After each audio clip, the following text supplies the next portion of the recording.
मैं आप लोगों को बहुत देर से सुन रहा हूँ। अब मैं चाहता हूँ कि आप मुझे सुनें। जब आप मुझे सुनेंगे,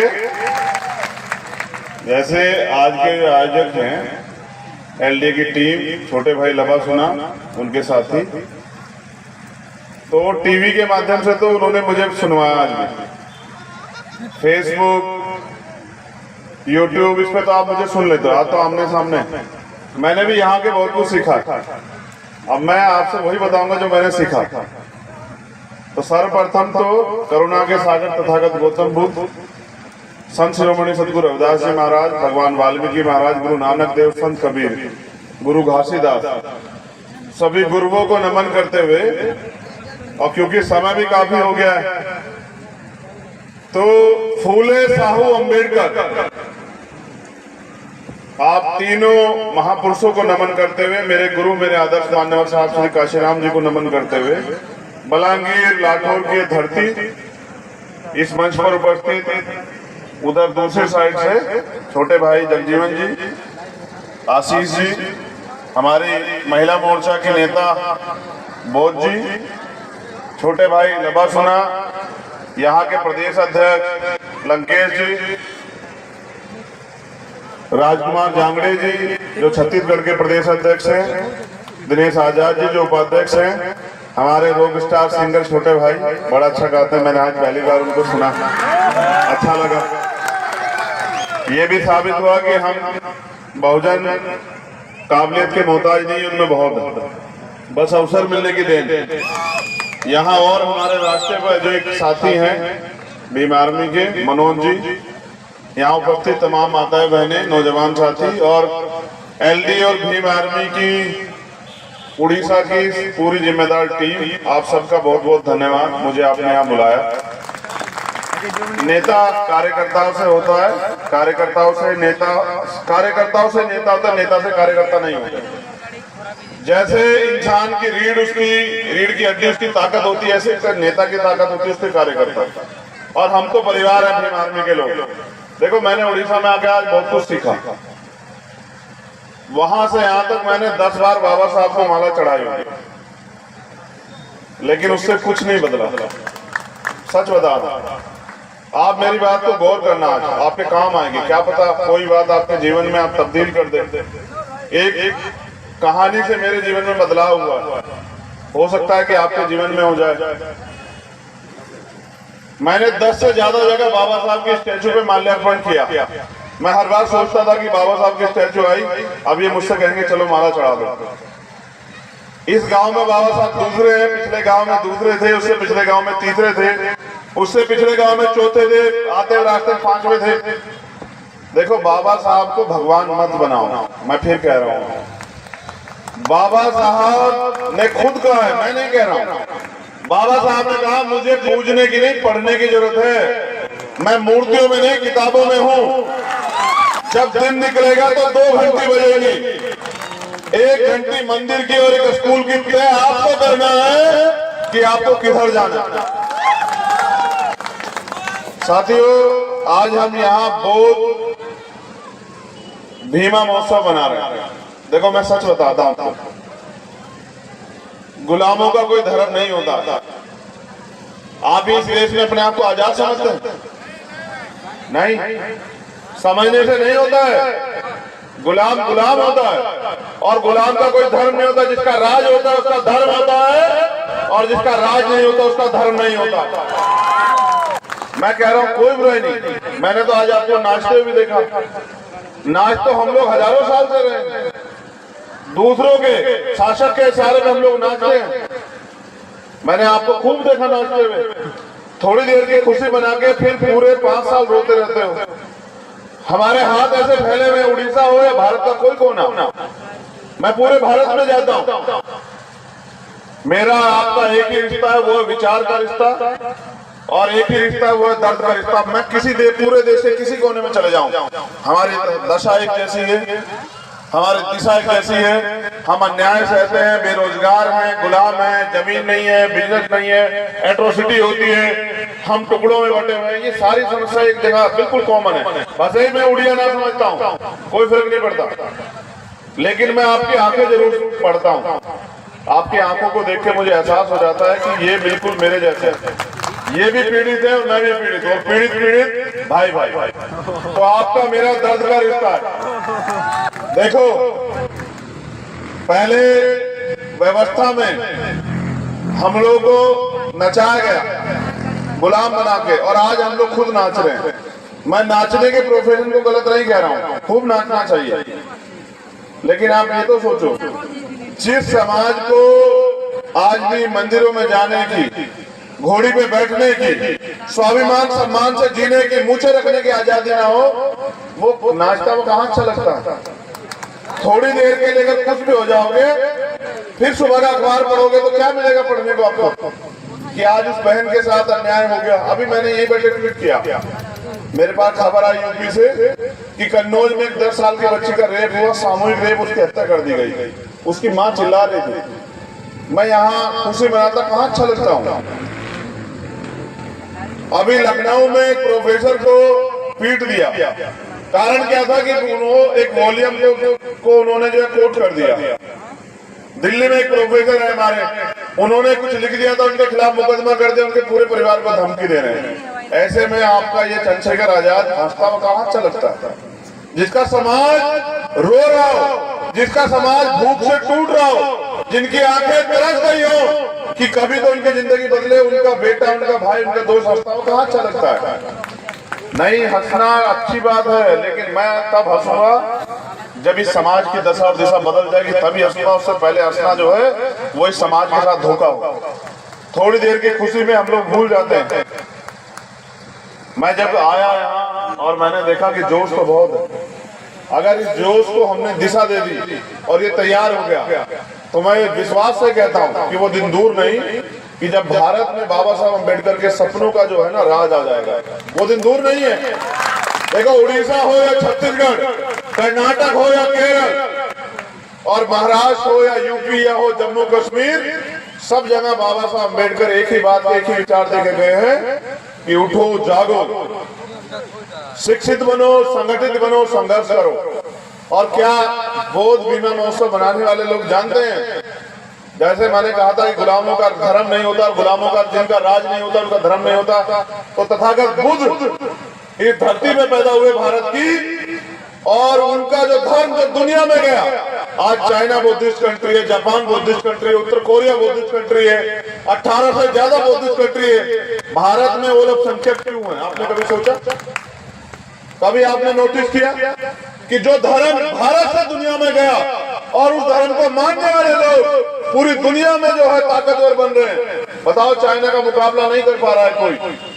वो धर्म इस देश में अल्पसंख्यक क्यों है? हम इस देश में जो शासक हुआ करते थे, जो इस देश के रूलिंग क्लास हुआ करते थे, वो इस देश में गुलाम मोहताज कैसे बने? कभी सोचा आप लोगों ने?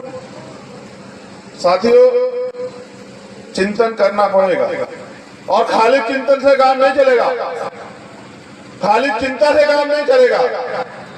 हमें दृढ़ संकल्पित होकर अपने लक्ष्य की तरफ बढ़ना पड़ेगा। और जिस दिन आप लोग दृढ़ संकल्पित हो गए, मैं लिख के कहता हूं कि वो दिन दूर नहीं कि इतिहास फिर दोहराया जाएगा। देखो, बाबा साहब ने क्या सिखाया। मैं सिर्फ आज बाबा साहब पे बात करता हूं, लेकिन बाबा साहब से पहले ज्योतिबा फूले। अगर ज्योतिबा फूले की बात ना हो तो बाबा साहब अधूरे हैं। छत्रपति साहू जी महाराज की बात ना हो तो बाबा साहब अधूरे हैं। लेकिन आप बाबा साहब को ज्यादा मानते हैं तो मैं बाबा साहब की बात करूंगा। बाबा साहब ने अपने 4 बच्चे कुर्बान करके हमें राइट दिए, अधिकार दिए, जानवरों को जीवन से निकाला हमें। उन्होंने हमें पढ़ने का अधिकार दिया, लेकिन हम देखो कितने स्वार्थी हैं। हम पढ़ते क्यों आपको पता है? सिर्फ नौकरी करने के लिए, इसलिए पढ़ते हैं, और कोई कारण नहीं है पढ़ने का। अगर आपको ये बता दिया जाए नौकरी नहीं मिलेगी तो आप नहीं पढ़ोगे। आप चेक करवा के देख लो, मैं प्रैक्टिकली बात कर रहा हूँ। अगर ये भारत से ये हटा दिया जाए कि सरकारी नौकरी, प्राइवेट नौकरी नहीं होगी तो आप पढ़ोगे नहीं। लिख लेना मेरी बात। पहले लोग पढ़ने नहीं देते थे, आप पढ़ते नहीं हो। पढ़ने का अधिकार हमें इसलिए मिला था, हमें बाबा साहब सीखना चाहिए था कि आज भी 300 साल बाद उनके जैसा विद्वान पैदा नहीं हुआ। हमें उनकी तरह वो पढ़ाई करनी चाहिए थी, उस पढ़ाई को करके हम लोग इस देश के लिए आवश्यकता बन जाए कि अगर इस देश में किसी भी चीज की जरूरत हो तो हमें पूछा जाता है।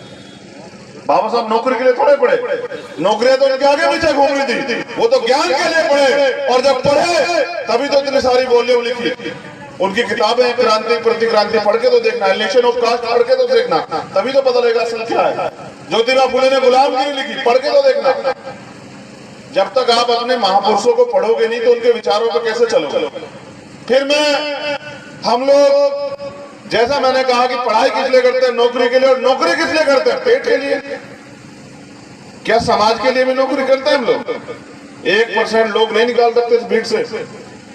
भीम आर्मी के लोगों का तो आज एलडी के लोगों का धन्यवाद करता हूं, लेकिन नौकरी पैसे वाले 1% लोग नहीं आप निकाल सकते।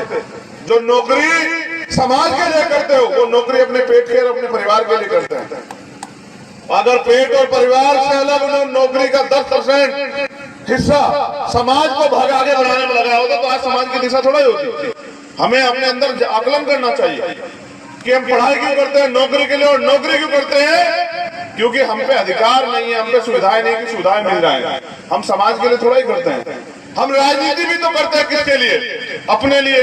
वरना 131 MP schedule caste schedule tribe के, आप बताओ एक ऐसा मामला बताओ जिसको उन्होंने खड़े होकर कहा कि सरकार की ज्यादा अगर हमारे लोगों के साथ अन्याय अत्याचार हो।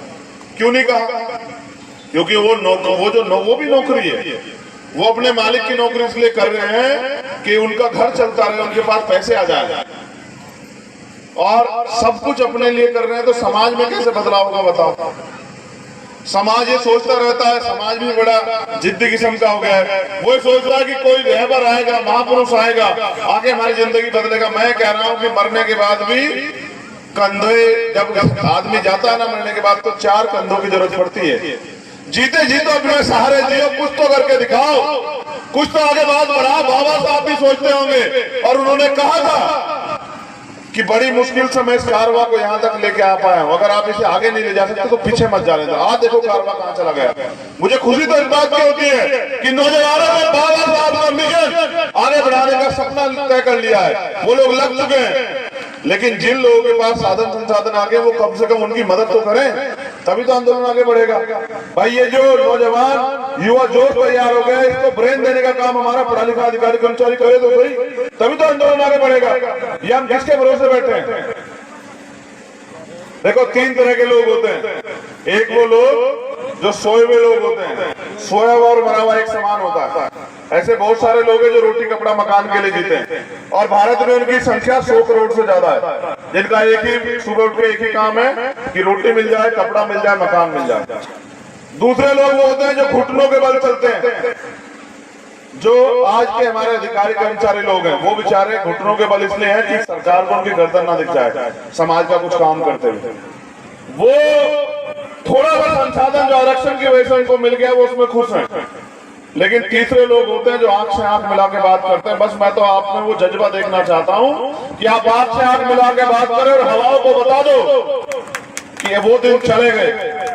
अब अगर अन्याय अत्याचार होगा तो ईंट का जवाब पत्थर से दिया जाएगा, और इतिहास याद रखेगा, दिन नहीं भूलने देंगे किसी को। देखो मेरी बात सुनो, भारत में संविधान, पहले जब राजतंत्र था, आजादी से पहले तो तलवारों से लड़ाइयां होती थी। अब लड़ाई संविधान से होती है, वोट से होती है। जिस दिन आप अपने वोट की वैल्यू समझ जाओगे और काम करने वाले व्यक्ति को मौका दोगे, तो वो दिन दूर नहीं कि उत्तर प्रदेश से लेके कन्याकुमारी से लेके कश्मीर तक, और कश्मीर से लेके कन्याकुमारी तक नीला ही नीला दिखाई देगा। वो दिन दूर नहीं, देश में याद रखना मेरी बात। लेकिन वो चिल्लाने से नहीं आएगा सर, उसके लिए मेहनत करनी पड़ेगी। जिनसे मुकाबला है वो 5 बजे उठ के शाखा लगाते हैं। आप 5 बजे उठ के समाज को जगाने का काम करते हो? अगर आप उनसे जीतना चाहते हो तो उनसे ज्यादा काम करना पड़ेगा। और यहाँ की जो सरकार है वो 35 साल से सरकार में है, वो और उनके पिताजी। इस बार मुझे प्रदेश अध्यक्ष ने बताया कि यहाँ बाबा साहब अम्बेडकर का मूवमेंट खड़ा होने लग गया है, यहाँ गली गली जय भीम की बात होने लग गई है। इस कारण से मुझे पता लगा मुख्यमंत्री जी इस बार बाबा साहब को नमन कर रहे थे। ये आपकी ताकत है, ये आपके मूवमेंट की ताकत है कि जिन लोगों ने आजाद भारत में, जिन लोगों ने बाबा साहब की जीते जी सब यात्रा निकाली, आज वो भी बाबा साहब की बात करते हैं। देश की सरकार के लोग और आपकी यहाँ की सरकार के लोग जिन्होंने बाबा साहब के बच्चों के सर के बदन के कपड़े तक छीन लिए, उनको रोटी रोटी के लिए मोहताज बना के रखा, जहां अन्याय अत्याचार बढ़ा वो सामंतों को आगे बढ़ाने में लग गए।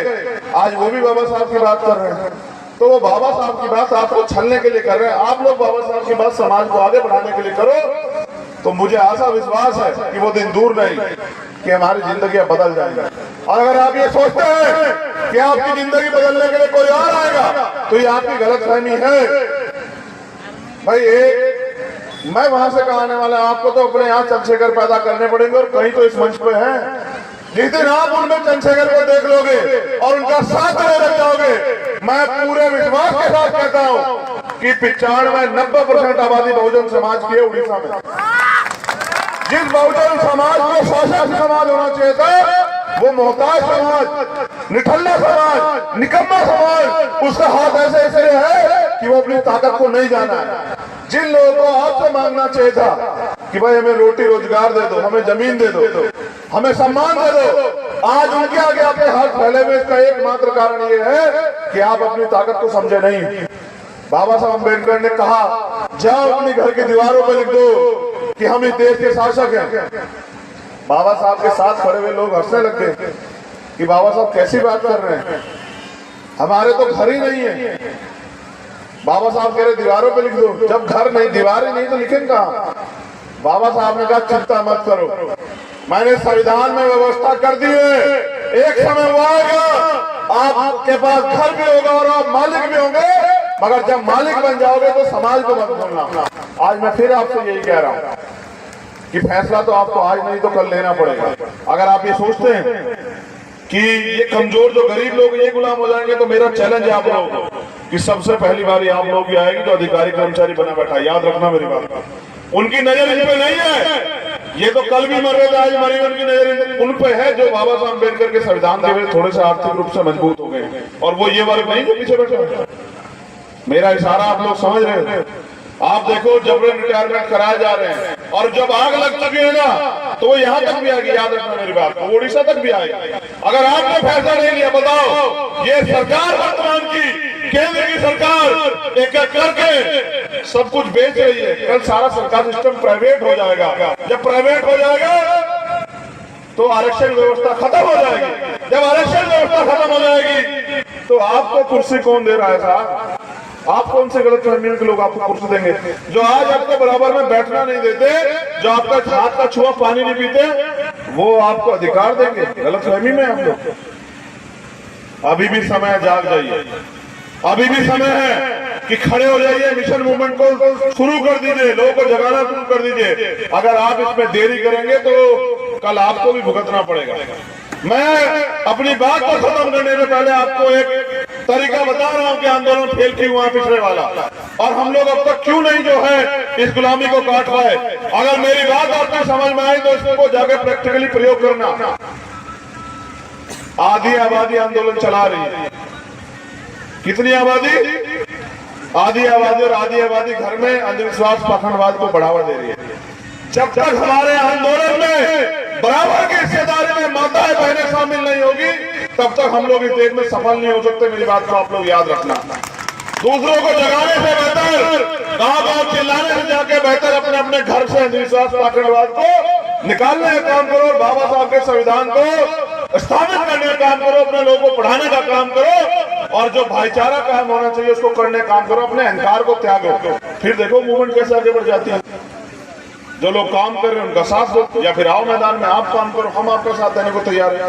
कहीं तो आगे खड़े हो जाओ, कोई सी चैनल में तो फिट हो जाओ, कुछ तो करो। और नहीं करोगे तो फिर कह रहा हूं कि कल्पना करो, जितने लोग यहाँ बैठे हैं, कल्पना होती है ना, कल्पना समझते हो कि क्या हो सकता है?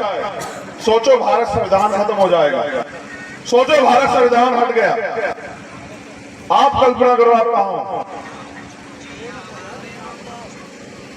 आप इन कुर्सियों पे नहीं हो सकते किसी भी कीमत पर, समझ गए? इसलिए मैं बात आपसे कह रहा हूं, मैं नौजवान साथियों से अपील कर रहा हूं, खाली जय भीम के नारों से काम नहीं चलेगा सर, खाली जय भीम के नारों से काम नहीं चलेगा।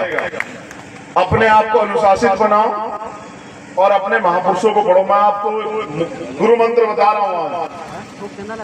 ज्योतिबा फूले, साहू जी महाराज और बाबा साहब अम्बेडकर को पहले पढ़ो और फिर ये तय करो, क्योंकि आंदोलन मिशन मूवमेंट का काम समाज को देने के लिए होता है, समाज से लूटने के लिए नहीं होता है।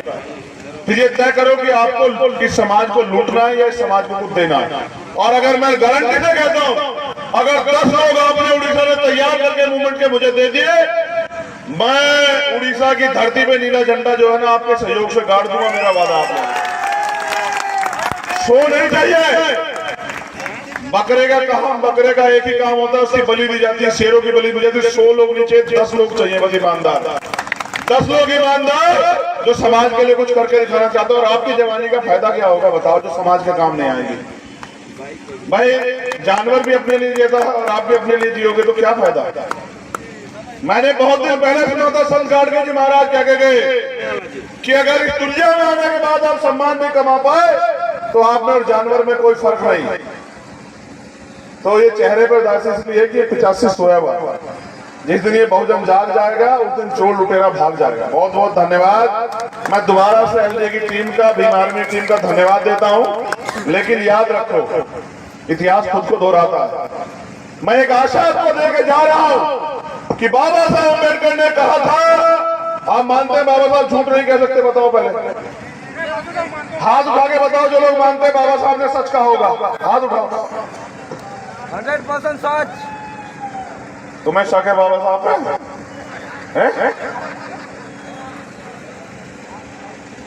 आप जो कहे कि बाबा के नाराज से काम नहीं होगा, मैं दिल से अनुशासित होने के लिए कोशिश करूंगा। मैंने तुमसे अनुशासित के रूप में पूछा कि हाथ उठाओ, तुम ये मानते हो कि बाबा साहब ने जो कहा वो सच है? तो सच ये है, बाबा साहब ने कहा था कि 21वीं सदी हमारी है। मैंने तो नहीं कहा ना। किसने कहा? किसने कहा? बाबा साहब झूठ तो नहीं कह सकते ना। भारत में सबको पता है, विरोधी को भी पता है कि बाबा साहब के बच्चे जा चुके हैं। विरोधी को पता है कि डॉक्टर अंबेडकर के बिना देश की राजनीति नहीं चलेगी, इसलिए बाबा साहब की बात करने लगे। और याद रखो, मैं भी ऐसा कह रहा हूं कि बिना बाबा साहब के बच्चों के ये देश नहीं चलने देंगे। आप लोग याद रखो, आप लोग कमर कसो, गांव में समाज को तैयार करो। समाज को सुरक्षा देनी है भीम आर्मी के माध्यम से, और समाज को तैयार करना है, क्योंकि वोट की जो वैल्यू है ना उसको भी समझो। वोट का अधिकार बिकने के लिए नहीं मिला, गुलामी से मुक्ति के लिए मिला। और वोट की रक्षा बहन बेटियों की, अपनी माताओं बहनों के सम्मान की तरह करनी है। जिस दिन आपने वोट की रक्षा कर ली और वोट जिम्मेदारी से दिया, और आप पिछलक्कू नहीं बने, आप किसी के जो है चमचे नहीं बने, किसी के पीछे खड़े होने वाले नहीं बने, अपनी मूवमेंट में जुड़ गए, तो मैं लिख के देता हूं उस दिन आप मालिक बनोगे। वरना पिछलक्कू 131 गुलाम तो जो है वो दिल्ली की पार्लियामेंट में ही रहते हैं। आप तय करो आपको गुलाम बन के जीना है या शासक बन के जीना है। आपने नहीं बनना गुलाम, चिंता मत करो, मेरा वादा आप लोगों से। 10 साल में बाबा साहब अम्बेडकर के आंदोलन को घर घर तक पहुंचा के दिखाएंगे। 11वां साल नहीं चाहिए जीवन के लिए। बाबा साहब ने कहा जीवन लंबा नहीं, जीवन महान होना चाहिए। मैं आपसे वादा करता हूं कि हम सब लोग मिलकर इतनी मजबूती से काम करेंगे, जो आगे सामने बैठे और पीछे, कि 10 साल के अंदर बाबा साहब अम्बेडकर के सपनों को इतनी मजबूती से भारत में खड़ा करेंगे कि दुनिया के लोग याद रखेंगे। इतिहास भूलेगा नहीं, हम बाबा साहब का खून है, और ये खून मिट सकता है, झुक नहीं सकता। बहुत बहुत धन्यवाद। जय भीम, जय भारत, जय मंडल, जय जोहर, जय संविधान, और आप सभी के लिए मंगल कामना। धन्यवाद। चंद्रशेखर सर, थोड़ा सा मैं गुजारिश करूंगा, कृपया एक पल के लिए आप स्टेज पे आए। चंद्रशेखर सर जी,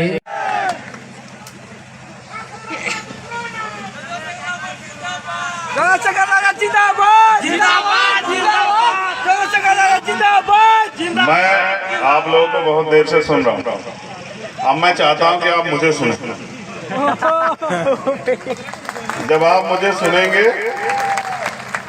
जैसे आज के आयोजक हैं एलडी की टीम, छोटे भाई लबा सुना, उनके साथी, तो टीवी के माध्यम से तो उन्होंने मुझे सुनवाया। आज में फेसबुक, यूट्यूब, इस पे तो आप मुझे सुन लेते हो, आज तो आमने सामने। मैंने भी यहाँ के बहुत कुछ सीखा। अब मैं आपसे वही बताऊंगा जो मैंने सीखा। तो सर्वप्रथम तो करुणा के सागर तथागत गौतम बुद्ध, संत शिरोमणि सतगुरु रविदास जी महाराज, भगवान वाल्मीकि महाराज, गुरु नानक देव, संत कबीर, गुरु घासीदास, सभी गुरुओं को नमन करते हुए, और क्योंकि समय भी काफी हो गया है, तो फूले साहू अम्बेडकर, आप तीनों महापुरुषों को नमन करते हुए, मेरे गुरु, मेरे आदर्श मान्यवर साहब श्री काशीराम जी को नमन करते हुए, बलांगीर लाठौर की धरती इस मंच पर उपस्थित, उधर दूसरे साइड से छोटे भाई जगजीवन जी, आशीष जी, हमारी महिला मोर्चा के नेता बोध जी, छोटे भाई लबासुना, यहाँ के प्रदेश अध्यक्ष लंकेश जी, राजकुमार जांगड़े जी जो छत्तीसगढ़ के प्रदेश अध्यक्ष हैं, दिनेश आजाद जी जो उपाध्यक्ष हैं, हमारे रॉक स्टार सिंगर छोटे भाई बड़ा अच्छा गाते हैं, मैंने आज पहली बार उनको सुना, अच्छा लगा। ये भी साबित हुआ कि हम बहुजन काबिलियत के मोहताज नहीं, उनमें बहुत, बस अवसर मिलने की देन। यहाँ और हमारे रास्ते पर जो एक साथी हैं भीम आर्मी के मनोज जी, यहाँ उपस्थित तमाम माताएं बहनें, नौजवान साथी, और एलडी और भीम आर्मी की उड़ीसा की पूरी जिम्मेदार टीम, आप सबका बहुत बहुत धन्यवाद, मुझे आपने यहाँ बुलाया। नेता कार्यकर्ताओं से होता है, कार्यकर्ताओं से नेता होता है, नेता से कार्यकर्ता नहीं होता। जैसे इंसान की रीढ़ की हड्डी उसकी ताकत होती है, ऐसे नेता की ताकत होती है उसके कार्यकर्ता। और हम तो परिवार है भीम आर्मी के लोग। देखो, मैंने उड़ीसा में आके आज बहुत कुछ सीखा। वहां से यहां तक मैंने 10 बार बाबा साहब को माला चढ़ाई होगी, लेकिन उससे कुछ नहीं बदला। सच बता रहा, आप मेरी बात को गौर करना, आज आपके काम आएगी। क्या पता कोई बात आपके जीवन में आप तब्दील कर दे। एक कहानी से मेरे जीवन में बदलाव हुआ, हो सकता है कि आपके जीवन में हो जाए। मैंने 10 से ज्यादा जगह बाबा साहब के स्टैचू पे माल्यार्पण किया। मैं हर बार सोचता था कि बाबा साहब की स्टैचू आई, अब ये मुझसे कहेंगे चलो माला चढ़ा दो। इस गांव में बाबा साहब दूसरे हैं, पिछले गांव में दूसरे थे, उससे पिछले गांव में तीसरे थे, उससे पिछले गांव में चौथे थे, आते रास्ते 5वें थे। देखो, बाबा साहब को भगवान मत बनाओ। मैं फिर कह रहा हूँ, बाबा साहब ने खुद कहा है, मैं नहीं कह रहा हूँ। बाबा साहब ने कहा मुझे पूजने की नहीं, पढ़ने की जरूरत है। मैं मूर्तियों में नहीं, किताबों में हूँ। जब दिन निकलेगा तो 2 घंटी बजेगी, 1 घंटी मंदिर की और 1 स्कूल की। तय आपको करना है कि आपको किधर जाना है। साथियों, आज हम यहाँ बोध भीमा महोत्सव बना रहे हैं। देखो, मैं सच बताता हूँ, गुलामों का कोई धर्म नहीं होता। आप इस देश में अपने आप को आजाद समझते हैं? नहीं, समझने से नहीं होता है। गुलाम गुलाम होता है, और गुलाम का कोई धर्म नहीं होता। जिसका राज होता है उसका धर्म होता है, और जिसका राज नहीं होता उसका धर्म नहीं होता। मैं कह रहा हूँ, कोई बुराई नहीं। मैंने तो आज आपको नाचते हुए भी देखा। नाच तो हम लोग हजारों साल से रहे हैं, दूसरों के शासक के इशारे में हम लोग नाचते हैं। मैंने आपको खूब देखा नाचते हुए। थोड़ी देर की खुशी बना के फिर पूरे 5 साल रोते रहते हो। हमारे हाथ ऐसे फैले हुए, उड़ीसा हो या भारत का कोई कोना, मैं पूरे भारत में जाता हूँ। मेरा आपका एक ही रिश्ता है, वो है विचार का रिश्ता, और एक ही रिश्ता है, वो है दर्द का रिश्ता। मैं पूरे देश के किसी कोने में चले जाऊं, हमारी दशा एक जैसी है, हमारी दिशा एक जैसी है। हम अन्याय सहते हैं, बेरोजगार हैं, गुलाम हैं, जमीन नहीं है, बिजनेस नहीं है, एट्रोसिटी होती है, हम टुकड़ों में बटे हुए हैं। ये सारी समस्या एक जगह बिल्कुल कॉमन है। बस यही मैं उड़िया ना समझता हूँ, कोई फर्क नहीं पड़ता। लेकिन मैं आपकी आंखें जरूर पढ़ता हूँ। आपकी आंखों को देख के मुझे एहसास हो जाता है कि ये बिल्कुल मेरे जैसे हैं। ये भी पीड़ित है और मैं भी पीड़ित हूँ, और पीड़ित भाई भाई। तो आपका मेरा दर्द का रिश्ता है। देखो, पहले व्यवस्था में हम लोग को नचाया गया गुलाम बना के, और आज हम लोग खुद नाच रहे हैं। मैं नाचने के प्रोफेशन को गलत नहीं कह रहा हूँ, खूब नाचना चाहिए, लेकिन आप ये तो सोचो, जिस समाज को आज भी मंदिरों में जाने की, घोड़ी पे बैठने की, स्वाभिमान सम्मान से जीने की, मूछे रखने की आजादी ना हो, वो नाचता वो कहाँ अच्छा लगता है। थोड़ी देर के लिए अगर कुछ भी हो जाओगे, फिर सुबह का अखबार पढ़ोगे तो क्या मिलेगा पढ़ने को आपको कि आज उस बहन के साथ अन्याय हो गया। अभी मैंने यही बैठे ट्वीट किया, मेरे पास खबर आई यूपी से कि कन्नौज में 10 साल की बच्ची का रेप हुआ, सामूहिक रेप, उसकी हत्या कर दी गई। उसकी माँ चिल्ला रही थी, मैं यहाँ खुशी मनाता कहाँ अच्छा लगता हूँ। अभी लखनऊ में एक प्रोफेसर को पीट दिया, कारण क्या था कि उन्होंने एक वॉल्यूम को उन्होंने जो है कोट कर दिया। दिल्ली में एक प्रोफेसर है हमारे, उन्होंने कुछ लिख दिया था, उनके खिलाफ मुकदमा कर दिया, उनके पूरे परिवार को धमकी दे रहे हैं। ऐसे में आपका ये चंद्रशेखर आजाद हंसता हुआ कहाँ अच्छा लगता है। जिसका समाज रो रहा हो, जिसका समाज भूख से टूट रहा हो, जिनकी आंखें तरस गई हो कि कभी तो उनकी जिंदगी बदले, उनका बेटा, उनका भाई, उनका दोस्त हंसता हो, कहाँ अच्छा लगता है। नहीं, हंसना अच्छी बात है, लेकिन मैं तब हंसूंगा जब इस समाज की दशा और दिशा बदल जाएगी, तभी हंसूंगा। उससे पहले हंसना जो है वो इस समाज के साथ धोखा हो। थोड़ी देर की खुशी में हम लोग भूल जाते हैं। मैं जब आया यहाँ और मैंने देखा कि जोश तो बहुत है, अगर इस जोश को हमने दिशा दे दी और ये तैयार हो गया, तो मैं विश्वास से कहता हूँ कि वो दिन दूर नहीं कि जब भारत में बाबा साहब अम्बेडकर के सपनों का जो है ना राज आ जाएगा। वो दिन दूर नहीं है। देखो, उड़ीसा हो या छत्तीसगढ़, कर्नाटक हो या केरल, और महाराष्ट्र हो या यूपी या हो जम्मू कश्मीर, सब जगह बाबा साहब अम्बेडकर एक ही बात, एक ही विचार देके गए हैं कि उठो, जागो, शिक्षित बनो, संगठित बनो, संघर्ष करो। और क्या बोध बीमा महोत्सव बनाने वाले लोग जानते हैं, जैसे मैंने कहा था कि गुलामों का धर्म नहीं होता, गुलामों का जिनका राज नहीं होता उनका धर्म नहीं होता, तो तथागत बुद्ध इस धरती में पैदा हुए भारत की, और उनका जो धर्म जो दुनिया में गया, आज चाइना बुद्धिस्ट कंट्री है, जापान बुद्धिस्ट कंट्री है, उत्तर कोरिया बुद्धिस्ट कंट्री है, 18 से ज्यादा बुद्धिस्ट कंट्री है। भारत में वो लोग संक्षेप क्यों है? आपने कभी सोचा? कभी आपने नोटिस किया कि जो धर्म भारत से दुनिया में गया और उस धर्म को मानने वाले लोग पूरी दुनिया में जो है ताकतवर बन रहे हैं। बताओ, चाइना का मुकाबला नहीं कर पा रहा है कोई। वो धर्म इस देश में अल्पसंख्यक क्यों है? हम इस देश में जो शासक हुआ करते थे, जो देश के रूलिंग क्लास हुआ करते थे, वो इस देश में गुलाम होता है कैसे? मैंने कभी सोचा आप लोगों ने? साथियों, चिंतन करना पड़ेगा, और खाली चिंतन से काम नहीं चलेगा, खाली चिंता से काम नहीं चलेगा। हमें दृढ़ संकल्पित होकर अपने लक्ष्य की तरफ बढ़ना पड़ेगा। और जिस दिन आप लोग दृढ़ संकल्पित हो गए, मैं लिख के कहता हूं कि वो दिन दूर नहीं कि इतिहास फिर दोहराया जाएगा। देखो, बाबा साहब ने क्या सिखाया, मैं सिर्फ आज बाबा साहब पे बात करता हूं, लेकिन बाबा साहब से पहले ज्योतिबा फूले। अगर ज्योतिबा फूले की बात ना हो तो बाबा साहब अधूरे हैं। छत्रपति साहू जी महाराज की बात ना हो तो बाबा साहब अधूरे हैं। लेकिन आप बाबा साहब को ज्यादा मानते हैं तो मैं बाबा साहब की बात करूंगा। बाबा साहब ने अपने 4 बच्चे कुर्बान करके हमें राइट दिए, अधिकार दिए, जानवरों के जीवन से निकाला हमें। उन्होंने हमें पढ़ने का अधिकार दिया, लेकिन हम देखो कितने स्वार्थी हैं। हम पढ़ते क्यों आपको पता है?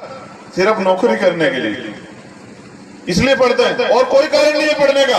अगर आपको ये बता दिया जाए नौकरी नहीं मिलेगी तो आप नहीं पढ़ोगे।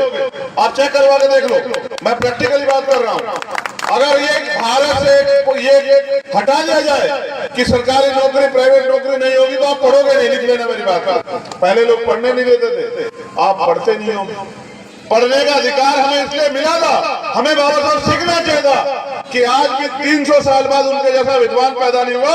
हमें उनकी तरह वो पढ़ाई करनी चाहिए थी, उस पढ़ाई को करके हम लोग इस देश के लिए आवश्यकता बन जाए कि अगर इस देश में किसी भी चीज की जरूरत हो तो हमें पूछा जाए। बाबा साहब नौकरी के लिए थोड़े पढ़े, नौकरियां तो उनके आगे पीछे घूम रही थी, वो तो ज्ञान के लिए पढ़े। और जब पढ़े तभी तो इतनी सारी वॉल्यूम लिखी। उनकी किताबें क्रांति प्रतिक्रांति पढ़ के तो देखना, इलेक्शन ऑफ कास्ट पढ़ के तो देखना, तभी तो पता लगेगा असल क्या है। ज्योतिबा फूले ने गुलामगिरी लिखी, पढ़ के तो देखना। जब तक आप अपने महापुरुषों को पढ़ोगे नहीं तो उनके विचारों पर कैसे चलोगे? फिर हम लोग, जैसा मैंने कहा कि पढ़ाई किस लिए करते हैं? नौकरी के लिए। और नौकरी किस लिए करते हैं? पेट के लिए। क्या समाज के लिए भी नौकरी करते हैं हम लोग?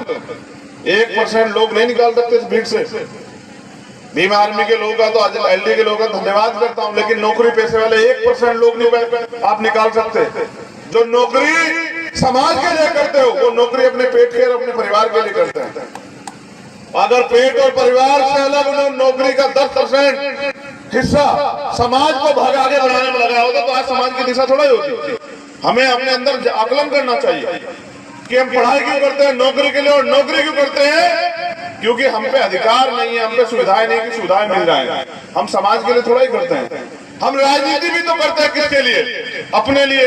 वरना 131 MP schedule caste schedule tribe के, आप बताओ एक ऐसा मामला बताओ जिसको उन्होंने खड़े होकर कहा हो कि सरकार की जाने अगर हमारे लोगों के साथ अन्याय अत्याचार हो। क्यों नहीं कहा? क्योंकि वो भी नौकरी है, वो अपने मालिक की नौकरी इसलिए कर रहे हैं कि उनका घर चलता रहे, उनके पास पैसे आ जाए, और सब कुछ अपने लिए कर रहे हैं। तो समाज में कैसे बदलाव होगा बताओ?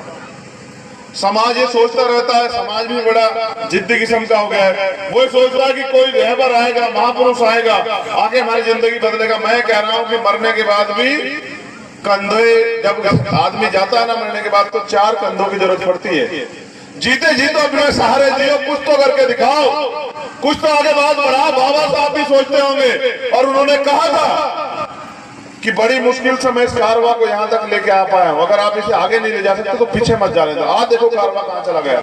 मुझे खुशी तो इस बात की होती है कि नौजवानों ने बाबा साहब का मिशन आगे बढ़ाने का सपना तय कर लिया है, वो लोग लग चुके हैं। लेकिन जिन लोगों के पास साधन संसाधन आगे, वो कम से कम उनकी मदद तो करें, तभी तो आंदोलन आगे बढ़ेगा। भाई ये जो नौजवान युवा जोश तैयार हो गए, इसको ब्रेन देने का काम हमारा पढ़ा लिखा अधिकारी कर्मचारी करे तो सही, तभी तो आंदोलन आगे बढ़ेगा। ये हम किसके भरोसे बैठे हैं? देखो 3 तरह के लोग होते हैं। एक वो लोग जो सोए हुए लोग होते हैं, सोया हुआ और मरा हुआ एक समान होता है। ऐसे बहुत सारे लोग हैं जो रोटी कपड़ा मकान के लिए जीते हैं, और भारत में उनकी संख्या 100 करोड़ से ज्यादा है, जिनका एक ही सुबह उठ के एक ही काम है कि रोटी मिल जाए, कपड़ा मिल जाए, मकान मिल जाए। दूसरे लोग वो होते हैं जो घुटनों के बल चलते हैं। जो आज के हमारे अधिकारी कर्मचारी लोग हैं, वो बेचारे घुटनों के बल इसलिए हैं कि सरकार को उनकी गर्दन ना दिख जाए समाज का कुछ काम करते हुए। वो थोड़ा सा संसाधन जो आरक्षण की वजह से उनको मिल गया, वो उसमें खुश हैं। लेकिन तीसरे लोग होते हैं जो आंख से आंख मिला के बात करते हैं। बस मैं तो आप में वो जज्बा देखना चाहता हूं कि आप आंख से आंख मिला के बात करें और हवाओं को बता दो कि वो दिन चले गए। अब अगर अन्याय अत्याचार होगा तो ईंट का जवाब पत्थर से दिया जाएगा, और इतिहास याद रखेगा, दिन नहीं भूलने देंगे किसी को। देखो मेरी बात सुनो, भारत में संविधान, पहले जब राजतंत्र था, आजादी से पहले तो तलवारों से लड़ाइयां होती थी। अब लड़ाई संविधान से होती है, वोट से होती है।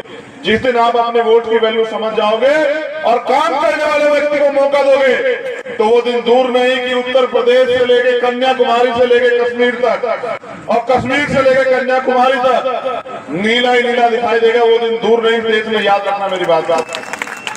लेकिन वो चिल्लाने से नहीं आएगा सर, उसके लिए मेहनत करनी पड़ेगी। जिनसे मुकाबला है वो 5 बजे उठ के शाखा लगाते हैं, आप 5 बजे उठ के समाज को जगाने का काम करते हो।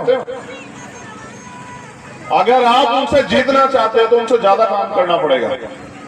और यहाँ की जो सरकार है वो 35 साल से सरकार में है, वो और उनके पिताजी। इस बार मुझे प्रदेश अध्यक्ष ने बताया कि यहाँ बाबा साहब अम्बेडकर का मूवमेंट खड़ा होने लग गया है, यहाँ गली गली जय भीम की बात होने लग गई है। इस कारण से मुझे पता लगा मुख्यमंत्री जी इस बार बाबा साहब को नमन कर रहे थे। ये आपकी ताकत है, ये आपके मूवमेंट की ताकत है कि जिन लोगों ने आजाद भारत में, जिन लोगों ने बाबा साहब की जीते जी सब यात्रा निकाली, आज वो भी बाबा साहब की बात करते हैं। देश की सरकार के लोग और आपकी यहाँ की सरकार के लोग जिन्होंने बाबा साहब के बच्चों के सर के बदन के कपड़े तक छीन लिए, उनको रोटी रोटी के लिए मोहताज बना के रखा, जहाँ अन्याय अत्याचार बढ़ा वो सामंतों को आगे बढ़ाने में लग गए, आज वो भी बाबा साहब की बात कर रहे हैं। तो वो बाबा साहब की बात आपको छलने के लिए कर रहे हैं, आप लोग बाबा साहब की बात समाज को आगे बढ़ाने के लिए करो, तो मुझे आशा विश्वास है कि वो दिन दूर नहीं कि हमारी जिंदगी बदल जाएगी। और अगर आप ये सोचते हैं कि आपकी जिंदगी बदलने के लिए कोई और आएगा, तो ये आपकी गलतफहमी है। भाई एक मैं वहां से कहा आने वाला, आपको तो अपने यहाँ चंद्रशेखर पैदा करने पड़ेंगे और कहीं तो इस मंच पे है।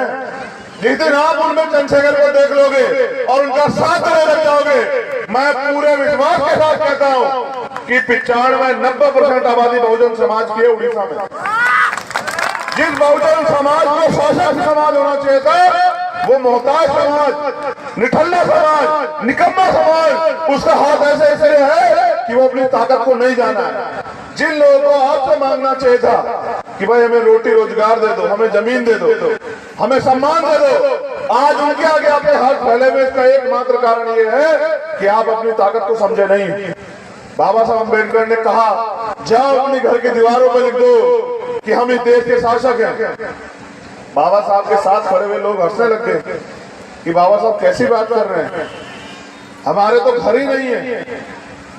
बाबा साहब कह रहे दीवारों पे लिख दो, जब घर नहीं, दीवारें नहीं तो लिखेंगे कहां? बाबा साहब ने कहा चिंता मत करो, मैंने संविधान में व्यवस्था कर दी है, एक समय वो आएगा आपके पास घर भी होगा और आप मालिक भी होंगे, मगर जब मालिक बन जाओगे तो समाज को मत भूलना। आज मैं फिर आपसे यही कह रहा हूं कि फैसला तो आपको आज नहीं तो कल लेना पड़ेगा। अगर आप ये सोचते हैं कि ये कमजोर जो गरीब लोग ये गुलाम हो जाएंगे, तो मेरा चैलेंज है आप लोगों को कि सबसे पहली बारी आप लोग की आएगी तो अधिकारी कर्मचारी बना बैठा। याद रखना मेरी बात, उनकी नजर इन पे नहीं है, ये तो कल भी मर रहे थे, आज मरी, उनकी नजर उन पे है जो बाबा साहब अम्बेडकर के संविधान के वजह थोड़े से आर्थिक रूप से मजबूत हो गए, और वो ये वर्ग नहीं जो पीछे बैठे। मेरा इशारा आप लोग समझ रहे हैं। आप देखो जबरन रिटायरमेंट कराए जा रहे हैं, और जब आग लग चुकी है ना तो वो यहाँ तक भी आएगी। याद रखना मेरी बात, वो उड़ीसा तक भी आएगी।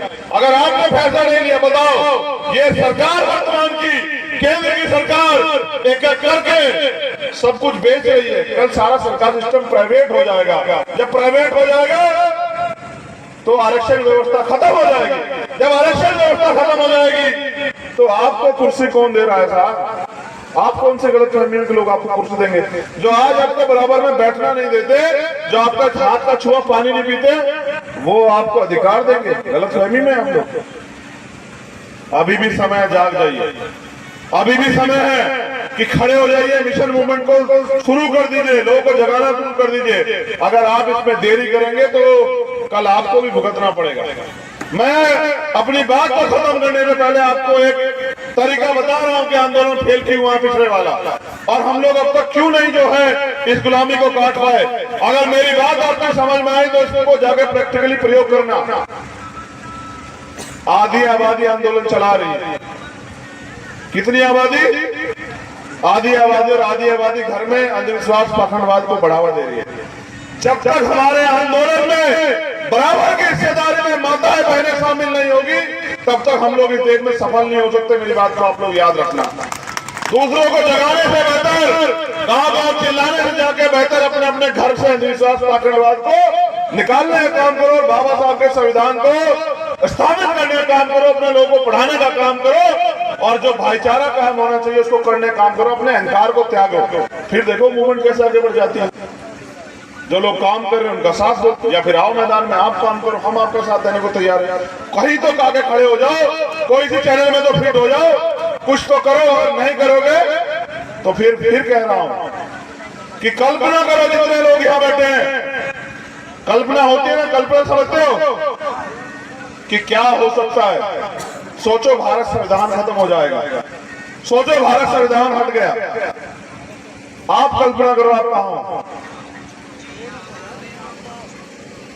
आप इन कुर्सियों पे नहीं हो सकते किसी भी कीमत पर, समझ गए? इसलिए मैं बात मैं आपसे कह रहा हूं, मैं नौजवान साथियों से अपील कर रहा हूं, खाली जय भीम के नारों से काम नहीं चलेगा सर, खाली जय भीम के नारों से काम नहीं चलेगा। अपने आप को अनुशासित बनाओ और अपने महापुरुषों को पढ़ो। मैं आपको गुरु मंत्र बता रहा हूं, ज्योतिबा फूले, साहू जी महाराज और बाबा साहब अम्बेडकर को पहले पढ़ो, और फिर ये तय करो, क्योंकि आंदोलन मिशन मूवमेंट का काम समाज को देने के लिए होता है, समाज से लूटने के लिए नहीं होता है। फिर ये तय करो कि आपको इस समाज को लूटना है या इस समाज को कुछ देना है। और अगर मैं गारंटी से कहता हूं, अगर 10 लोग आपने उड़ीसा में तैयार करके मूवमेंट के मुझे दे दिए, मैं उड़ीसा की धरती पे नीला झंडा जो है ना आपके सहयोग से गाड़ दूंगा। मेरा वादा आपको। सो नहीं चाहिए, बकरे का काम, बकरे का एक ही काम होता है, उसकी बलि दी जाती है, शेरों की बलि दी जाती है। 100 लोग नीचे, 10 लोग चाहिए बस ईमानदार, 10 लोग ईमानदार जो समाज के लिए कुछ करके दिखाना चाहते हो। और आपकी जवानी का फायदा क्या होगा बताओ, जो समाज के काम नहीं आएगी। भाई जानवर भी अपने लिए जीता है और आप भी अपने लिए जियोगे तो क्या फायदा। मैंने बहुत दिन पहले सुना था संत गाडगे जी महाराज क्या कह गए कि अगर इस दुनिया में आने के बाद आप सम्मान भी कमा पाए तो आप में और जानवर में कोई फर्क नहीं। तो ये चेहरे पर दासी इसलिए कि 85 सोया हुआ, जिस दिन ये बहुजन जाग जाएगा उस दिन चोर लुटेरा भाग जाएगा। बहुत बहुत धन्यवाद। मैं दोबारा से एलजे की टीम का, भीम आर्मी टीम का धन्यवाद देता हूं। लेकिन याद रखो, इतिहास खुद को दोहराता है। मैं एक आशा आपको देके जा रहा हूं कि बाबा साहब अम्बेडकर ने कहा था, आप मानते हैं बाबा साहब झूठ नहीं कह सकते? बताओ पहले हाथ उठा के बताओ जो लोग मानते हैं बाबा साहब ने सच कहा होगा, हाथ उठाओ। 100% सच। तुम्हें शक है बाबा साहब पे?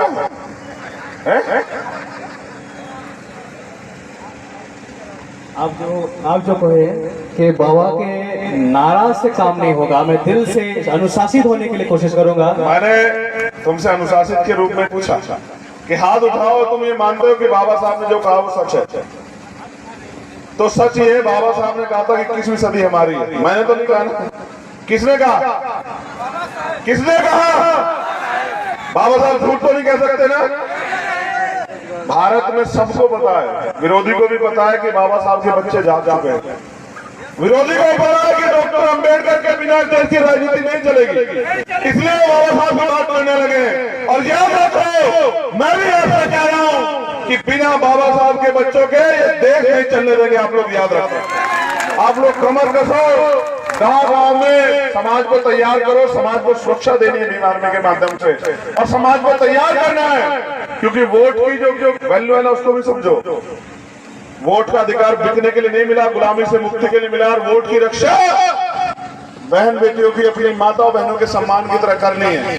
जिस दिन आपने वोट की रक्षा कर ली और वोट जिम्मेदारी से दिया, और आप पिछलकू नहीं बने, आप किसी के जो है चमचे नहीं बने, किसी के पीछे खड़े होने वाले नहीं बने, अपनी मूवमेंट में जुड़ गए, तो मैं लिख के देता हूं उस दिन आप मालिक बनोगे।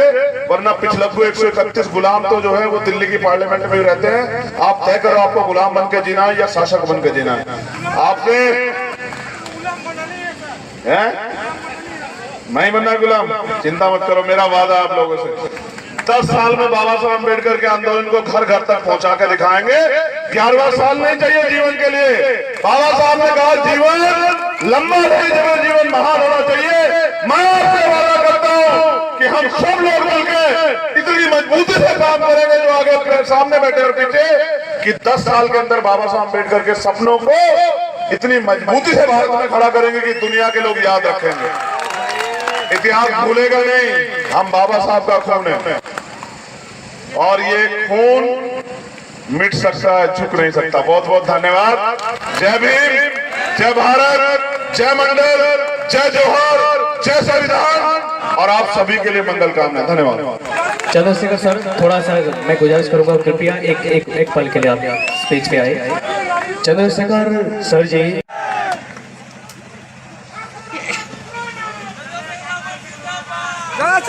जिंदाबाद जिंदाबाद जिंदाबाद जिंदाबाद जिंदाबाद। मैं आप लोगों को बहुत देर से सुन रहा हूँ, अब मैं चाहता हूँ कि आप मुझे सुने।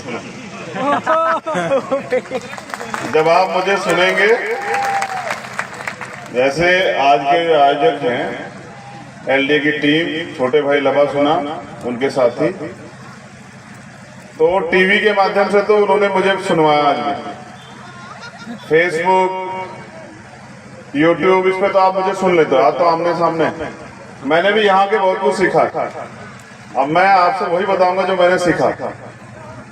तो सर्वप्रथम तो करुणा के सागर तथागत गौतम बुद्ध, संत शिरोमणि सतगुरु रविदास जी महाराज, भगवान वाल्मीकि महाराज, गुरु नानक देव, संत कबीर, गुरु घासीदास, सभी गुरुओं को नमन करते हुए, और क्योंकि समय भी काफी हो गया है, तो फूले साहू अम्बेडकर,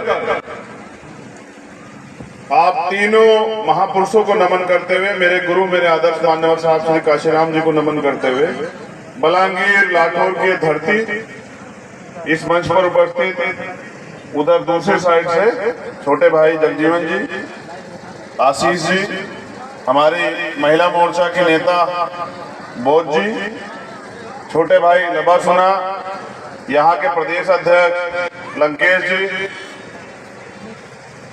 राजकुमार जांगड़े जी जो छत्तीसगढ़ के प्रदेश अध्यक्ष हैं, दिनेश आजाद जी जो उपाध्यक्ष हैं, हमारे रॉक स्टार सिंगर छोटे भाई बड़ा अच्छा गाते हैं, मैंने आज पहली बार उनको सुना, अच्छा लगा। ये भी साबित हुआ कि हम बहुजन काबिलियत के मोहताज नहीं, उनमें बहुत बस अवसर मिलने की देन। यहाँ और हमारे रास्ते पर जो एक साथी हैं भीम आर्मी के मनोज जी, यहाँ उपस्थित तमाम माताएं बहनें नौजवान साथी और एलडी और भीम आर्मी की उड़ीसा की पूरी जिम्मेदार टीम, आप सबका बहुत बहुत धन्यवाद, मुझे आपने यहाँ बुलाया। नेता कार्यकर्ताओं से होता है, कार्यकर्ताओं से नेता होता है, नेता से कार्यकर्ता नहीं होता। जैसे इंसान की रीढ़ की हड्डी उसकी ताकत होती है, ऐसे नेता की ताकत होती है उसके कार्यकर्ता। और हम तो परिवार है भीम आर्मी के लोग। देखो मैंने उड़ीसा में आके आज बहुत कुछ सीखा, वहां से यहां तक मैंने 10 बार बाबा साहब को माला चढ़ाई हुई, लेकिन उससे कुछ नहीं बदला। सच बता रहा, आप मेरी बात को गौर करना, आज आपके काम आएगी, क्या पता कोई बात आपके जीवन में आप तब्दील कर दे। एक कहानी से मेरे जीवन में बदलाव हुआ, हो सकता है कि आपके जीवन में हो जाए।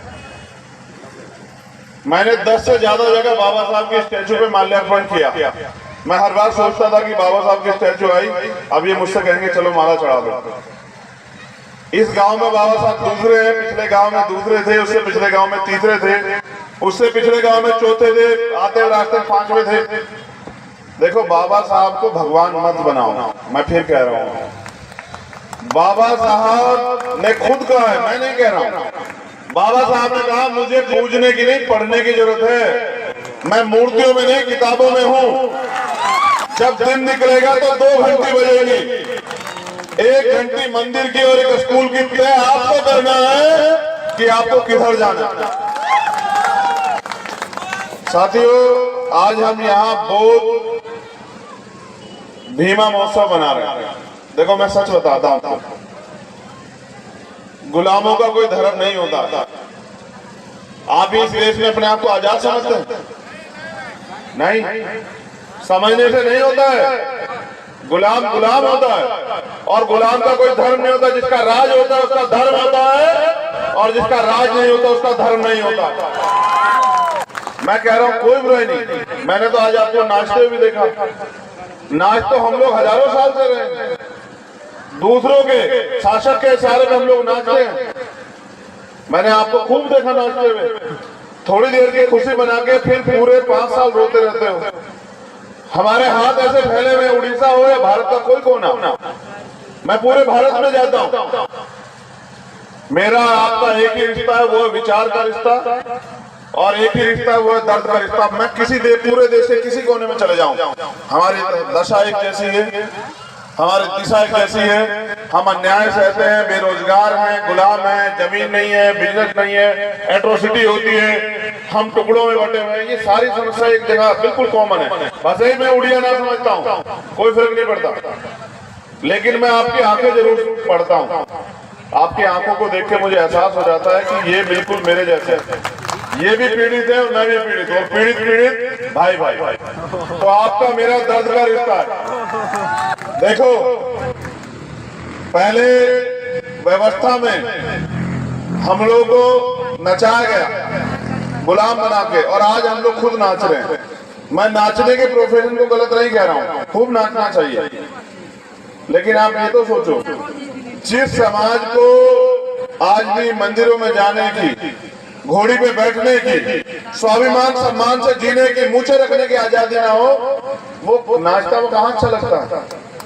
थोड़ी देर के लिए अगर कुछ भी हो जाओगे, फिर सुबह का अखबार पढ़ोगे तो क्या मिलेगा पढ़ने को आपको कि आज उस बहन के साथ अन्याय हो गया। अभी मैंने यही बैठे ट्वीट किया, मेरे पास खबर आई यूपी से कि कन्नौज में 10 साल के बच्ची का रेप हुआ, सामूहिक रेप, उसकी हत्या कर दी गई। उसकी माँ चिल्ला रही थी। मैं यहाँ खुशी मनाता कहाँ अच्छा लगता हूँ। अभी लखनऊ में एक प्रोफेसर को पीट दिया। कारण क्या था कि उन्होंने एक वॉल्यूम को उन्होंने जो है कोट कर दिया।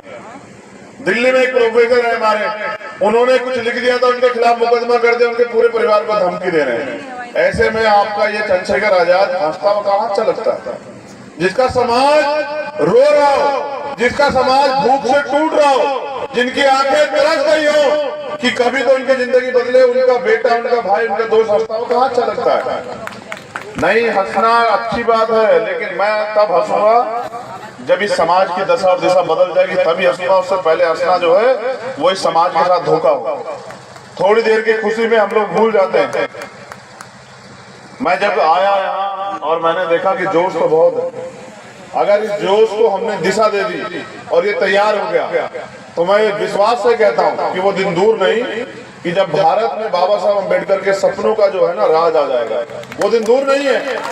देखो, उड़ीसा हो या छत्तीसगढ़, कर्नाटक हो या केरल, और महाराष्ट्र हो या यूपी या हो जम्मू कश्मीर, सब जगह बाबा साहब अम्बेडकर एक ही बात, एक ही विचार देके गए हैं कि उठो, जागो, शिक्षित बनो, संगठित बनो, संघर्ष करो।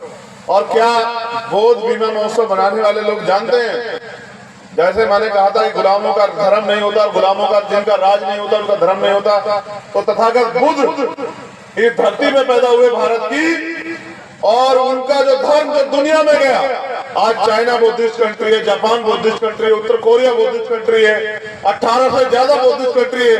भारत में वो लोग संख्यक क्यों है? आपने कभी सोचा? कभी आपने नोटिस किया कि जो धर्म भारत से दुनिया में गया और उस धर्म को मानने वाले लोग पूरी दुनिया में जो है ताकतवर बन रहे हैं? बताओ, चाइना का मुकाबला नहीं कर पा रहा है कोई। वो धर्म इस देश में अल्पसंख्यक क्यों है? हम इस देश में जो शासक हुआ करते थे, जो इस देश के रूलिंग क्लास हुआ करते थे, वो इस देश में गुलाम मोहताज कैसे बने? कभी सोचा आप लोगों ने? साथियों, चिंतन करना पड़ेगा, और खाली चिंतन से काम नहीं चलेगा, खाली चिंता से काम नहीं चलेगा। हमें दृढ़ संकल्पित होकर अपने लक्ष्य की तरफ बढ़ना पड़ेगा। और जिस दिन आप लोग दृढ़ संकल्पित हो गए, मैं लिख के कहता हूं कि वो दिन दूर नहीं कि इतिहास फिर दोहराया जाएगा। देखो, बाबा साहब ने क्या सिखा, मैं सिर्फ आज बाबा साहब पे बात करता हूं, लेकिन बाबा साहब से पहले ज्योतिबा फूले।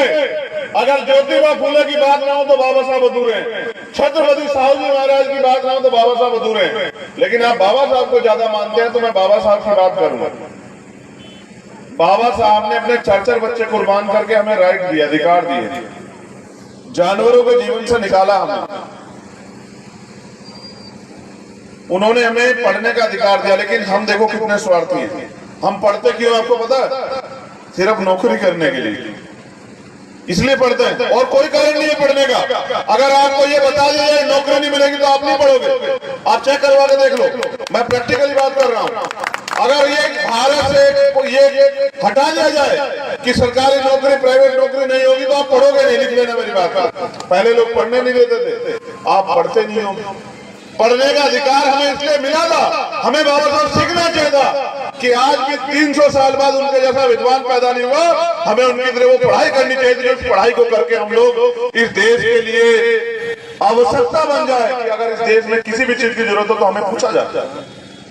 बाबा साहब नौकरी के लिए थोड़े पढ़े, नौकरियां तो उनके आगे पीछे घूम रही थी, वो तो ज्ञान के लिए पढ़े। और जब पढ़े तभी तो इतनी सारी वॉल्यूम लिखी।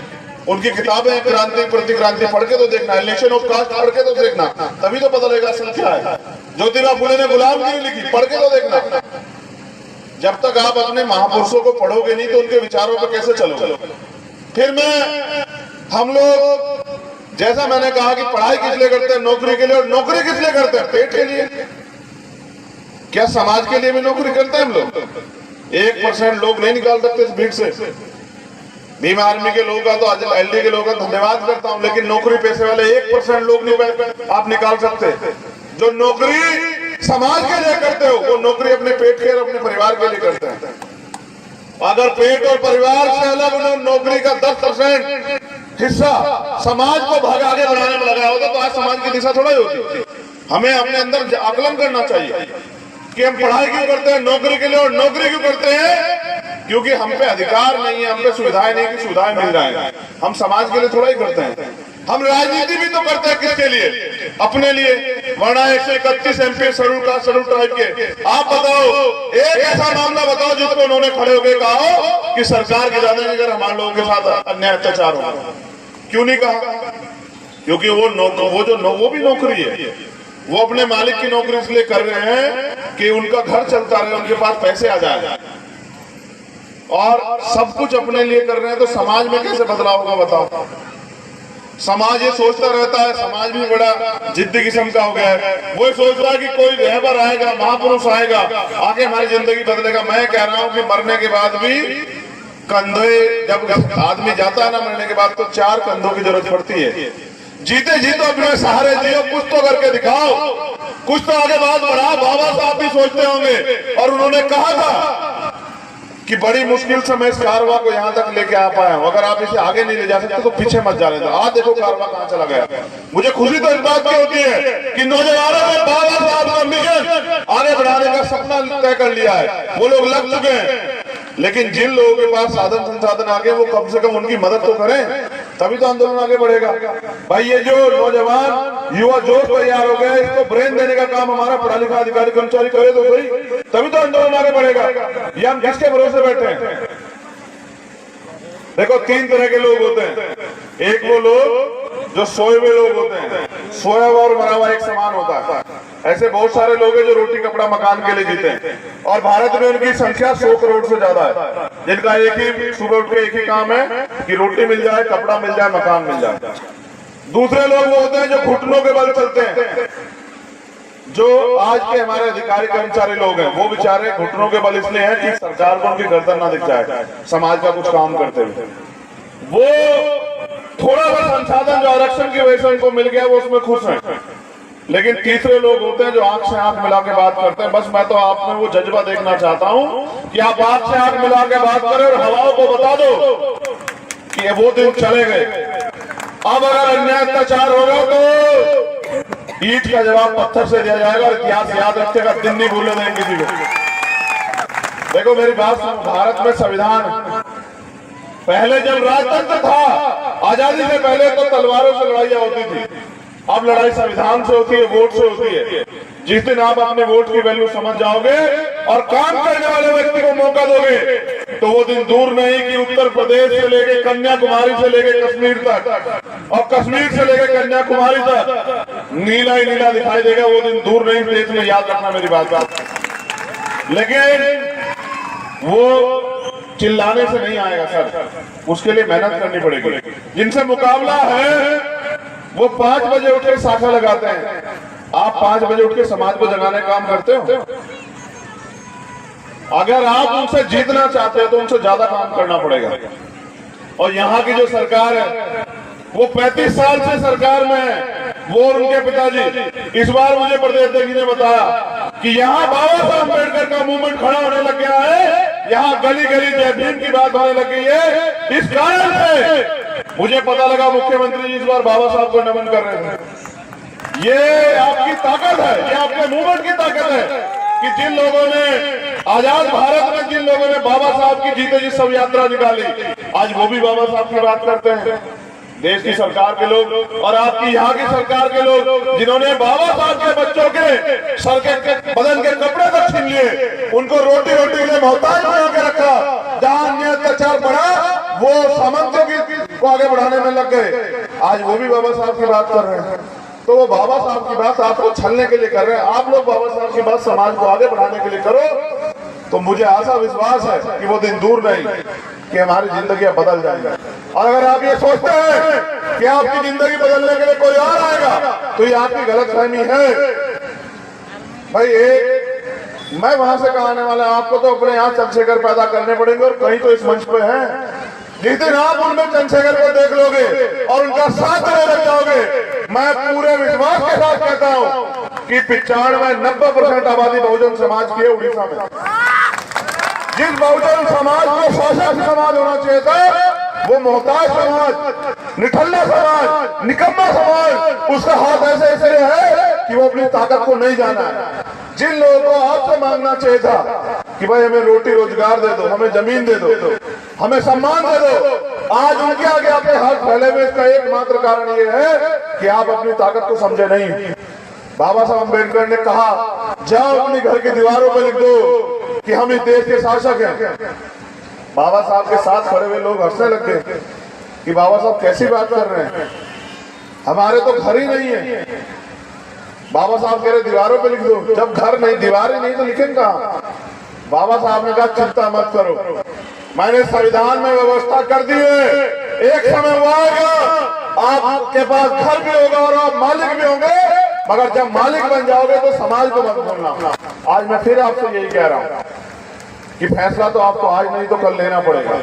अगर आप ये सोचते हैं कि ये कमजोर जो गरीब लोग ये गुलाम हो जाएंगे, तो मेरा चैलेंज है आप लोगों को कि सबसे पहली बारी आप लोग की आएगी तो अधिकारी कर्मचारी बना बैठा। याद रखना मेरी बात, उनकी नजर इन पे नहीं है, ये तो कल भी मर रहे थे, आज मरे, उनकी नजर उन पे है जो बाबा साहब अम्बेडकर के संविधान के वजह थोड़े से आर्थिक रूप से मजबूत हो गए, और वो ये वर्ग नहीं जो पीछे बैठे।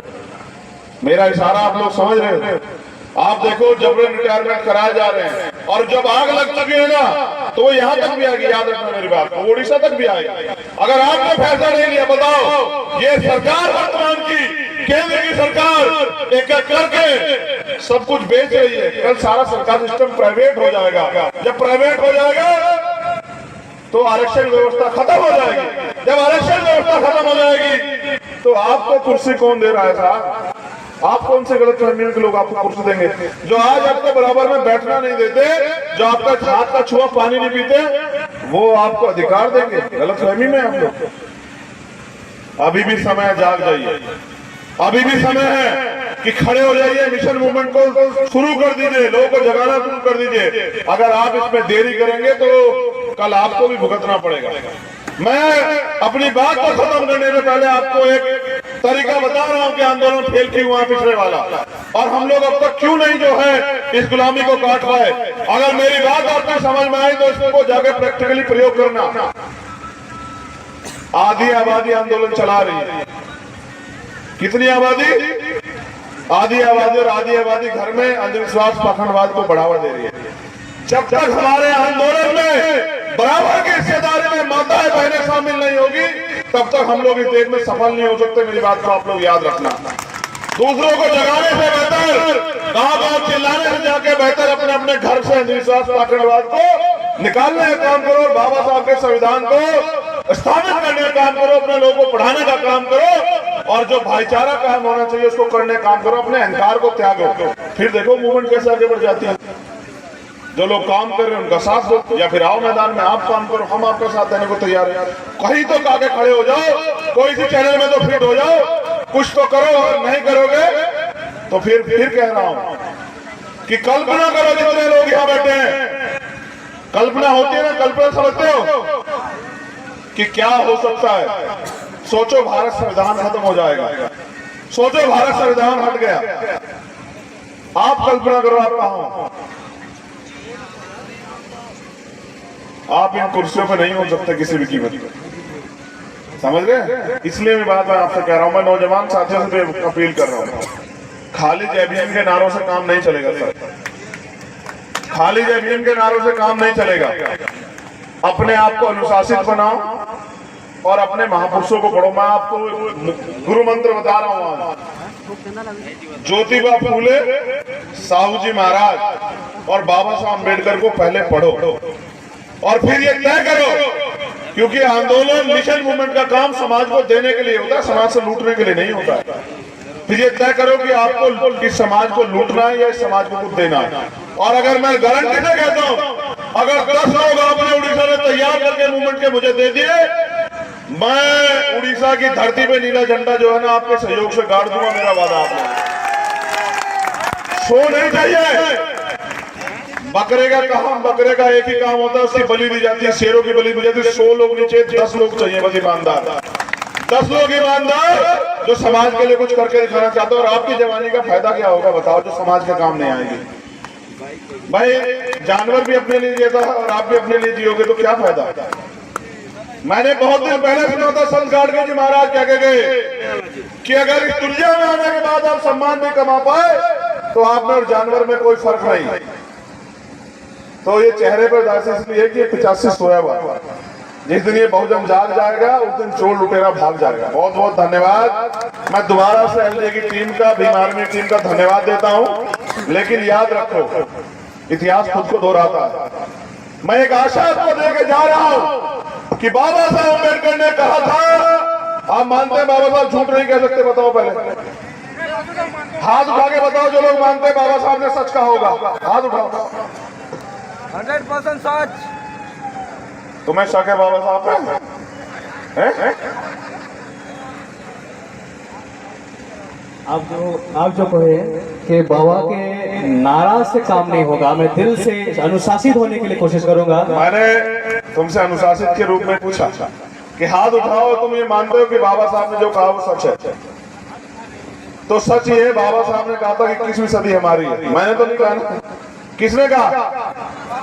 किसने कहा? बाबा साहब झूठ तो नहीं कह सकते ना।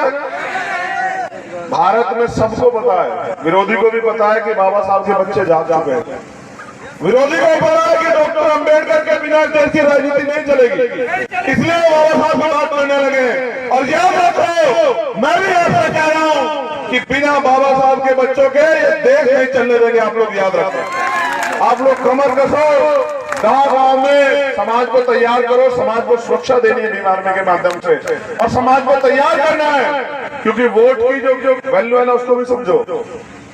वोट का अधिकार बिकने के लिए नहीं मिला, गुलामी से मुक्ति के लिए मिला। और वोट की रक्षा बहन बेटियों की, अपनी माताओं बहनों के सम्मान की तरह करनी है।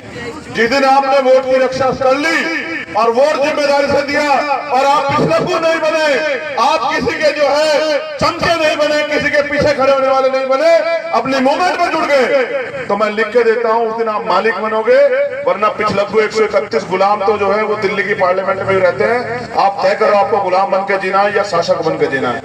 आपने मैं बनना गुलाम, चिंता मत करो, मेरा वादा आप लोगों से 10 साल में बाबा साहब अम्बेडकर के आंदोलन को घर घर तक पहुंचा के दिखाएंगे। 11वां साल नहीं चाहिए जीवन के लिए। बाबा साहब ने कहा जीवन लंबा नहीं, जीवन महान होना चाहिए। मैं आपसे वादा करता हूं कि हम सब लोग मिलकर इतनी मजबूती से काम करेंगे, जो आगे सामने बैठे और पीछे, कि 10 साल के अंदर बाबा साहब अम्बेडकर के सपनों को इतनी मजबूती से भारत में खड़ा करेंगे कि दुनिया के लोग याद रखेंगे। इतिहास भूलेगा नहीं, हम बाबा साहब का खून है, और ये खून मिट सकता है, झुक नहीं सकता। बहुत बहुत धन्यवाद। जय भीम, जय भारत, जय मंडल, जय जोहर, जय संविधान, और आप सभी के लिए मंगल कामना। धन्यवाद। चंद्रशेखर सर, थोड़ा सा मैं गुजारिश करूंगा, कृपया एक पल के लिए आप स्पीच पे आए। चंद्रशेखर सर जी।